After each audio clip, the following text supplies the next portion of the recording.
মুরব্বী আপনার নাম কি? এই আপনাদের এলাকার মানুষ এনে, এই এলাকার মানুষ চিনেন ওনাকে? আচ্ছা মুরব্বী আপনার নাম কি? শফিকুল ইসলাম। এইদিক শফিকুর রহমান। আচ্ছা আপনি কবে গেছেন হজে না ওমরায় গেছেন? আমি উমরায় গেছি 5 বছর আগে। 5-6 বছর ওমরায় গেছেন। আচ্ছা তো ওমরাতে যখন গেছেন আপনি ওমরা কোথায় করেছেন? উমরা মদিনায় করেছি। ওমরা তো মদিনায়, ওমরা তো মক্কায় করে। মক্কায়ও করছি, মদিনায় মদিনায় তো হযরত করে জিয়ারত করছি। হ্যাঁ জিয়ারত করেছেন, নবী করিম সাল্লাল্লাহু আলাইহি ওয়াসাল্লামের রওজা মুবারক জি, জিয়ারত জিয়ারত করেছেন। করেছি, হ্যাঁ। জি। কিন্তু এই যে তাওয়াফ করেছেন, ওমরা করেছেন কোথায়? কাবায় না? কাবায়। আচ্ছা আপনারা সবাই শুনতে পাচ্ছেন আমার কথা? এবার মন দিয়ে কান দিয়ে শুনবেন। আমি ওনাকে একটা প্রশ্ন করব, দেখি উনি কি বলে। আচ্ছা মুরব্বী বলেন তো আমাকে, এই যে কাবায় আপনি গেছেন, আল্লাহর ঘর না ওটা?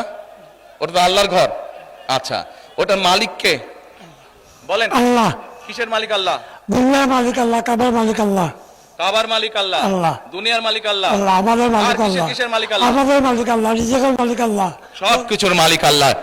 ঠিক আছে কথা? কথা ঠিক আছে?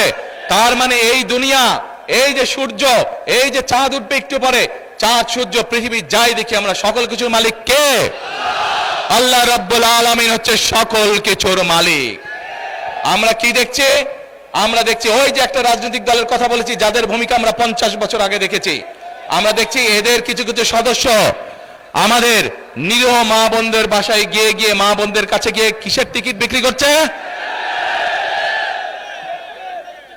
টিকিট বিক্রি করছে, জানেন তো? হ্যাঁ, 1 মিনিট। আচ্ছা মুরব্বী বলেন তো, এই বেহেশত বা দোজখের মালিক কে? আল্লাহ পরওয়ারদিগার। মুরব্বী বলেছে বেহেশত ও দোজখের মালিকও আল্লাহ তাআলা। আপনারা একমত? কারা একমত এটার সাথে হাত তুলেন, যারা যারা একমত এটার সাথে। সবাই একমত, আলহামদুলিল্লাহ আলহামদুলিল্লাহ, আল্লাহু আকবার আল্লাহু আকবার। এখন আমার প্রশ্নটা আপনাদের কাছে, যার মালিক একমাত্র আল্লাহ রাব্বুল আলামিন, সেটা দেওয়ার ক্ষমতা মানুষ কি রাখে?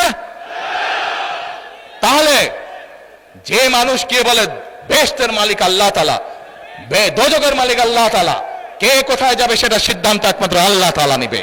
তাহলে যারা গিয়ে বলে যে তাদেরকে ভোট দিলে বেহেশতে যাবে, এটা কি হতে পারে? মুনাফিকি না, এটা রীতিমতন শিরকি শিরকি শিরকি, আল্লাহর সাথে তারা তুলনা করছে। কাজেই 71 সালে তারা তো মানুষ হত্যা করেইছে। এখন তারা আবার বহু মানুষকে বিভ্রান্ত করে তারা শিরকির অংশীদার করছে। কত বড় মুনাফিক, কত বড়! তাহলে চিন্তা করেন, যারা এই ভোটের আগে আপনাদের ধর্মে, আমাদের বাংলাদেশের মানুষের ধর্মীয় অনুভূতিতে আঘাত করে মানুষকে ঠকাচ্ছে, এরা যদি কোনোভাবে, আল্লাহ মাফ করুক আল্লাহ না করুক, কোনোভাবে যদি ক্ষমতায় যেতে পারে, এরা কিভাবে মানুষকে ঠকাবে চিন্তা করেন।